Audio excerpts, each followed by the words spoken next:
Pertamina siap memindahkan terminal BBM Pelumpang di Koja, Jakarta Utara ke tanah milik Pelindo. Hal tersebut disampaikan Menteri BUMN Erick Thohir. Menurut dia, pihaknya sudah berkoordinasi dengan Pelindo di mana lahannya akan siap dibangun pada akhir 2024. Pembangunannya membutuhkan waktu 2-2,5 tahun yang artinya masih ada waktu sekitar 3,5 tahun lagi. Komisi Yudisial menegaskan akan memeriksa dugaan pelanggaran kode etik dan pedoman perilaku hakim Majelis Hakim Pengadilan Negeri Jakarta Pusat terkait putusan pemilu 2024. Ketua Bidang Pengawasan Hakim dan Investasi Komisi Yudisial Joko Sasmito menyebutkan ada dua upaya yang dilakukan, yaitu upaya hukum dan pelaporan ke lembaga tersebut. Apabila nanti sampai pada tahap banding dan kasasi, maka Komisi Yudisial mempunyai kewenangan untuk melakukan pemantauan.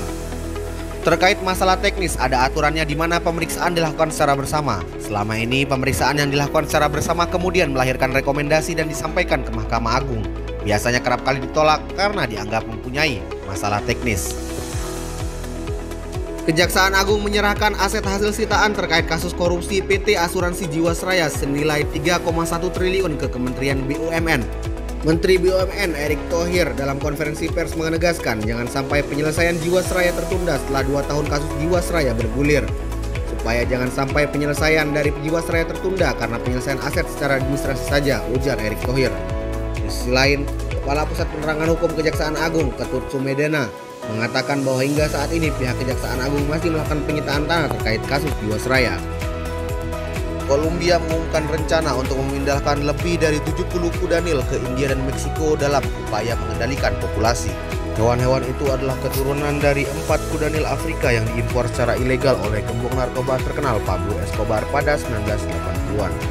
Kokain kudanil telah menjadi spesies invasif di negara Amerika Selatan di mana lebih dari 130 sekarang menetap di habitat yang menguntungkan yang membentang di luar Hacienda Napoles, bekas perkebunan Pablo Escobar di sepanjang Sungai Magdalena.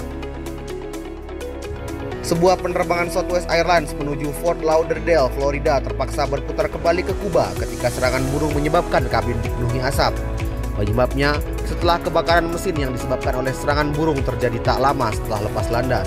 Video penumpang yang terekam di telepon seluler beredar di media sosial dan memperlihatkan asap tebal dalam pesawat. Masker oksigen darurat terlihat tergantung di atas beberapa kursi. Rekaman itu juga menunjukkan penumpang yang melarikan diri dari pesawat melalui seluncuran tiup darurat di landasan pacu bandara. Tersangka kasus penganiayaan anak petinggi GP Ansor Mario Dandi kembali diperiksa hari ini. Bedanya, anak Ditjen Pajak nonaktif Kementerian Keuangan itu diperiksa bukan lagi di Polres Jakarta Selatan, melainkan di Polda Metro Jaya.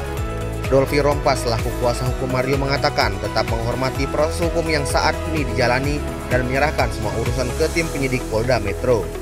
Menurutnya, segala bentuk isu terkait kasus penganiayaan yang menyebabkan David Ozora koma sepenuhnya kuasa tim penyidik. Dolfi menyampaikan bahwa kondisi kliennya saat ini baik-baik saja dan masih dalam penahanan Polres Jakarta Selatan.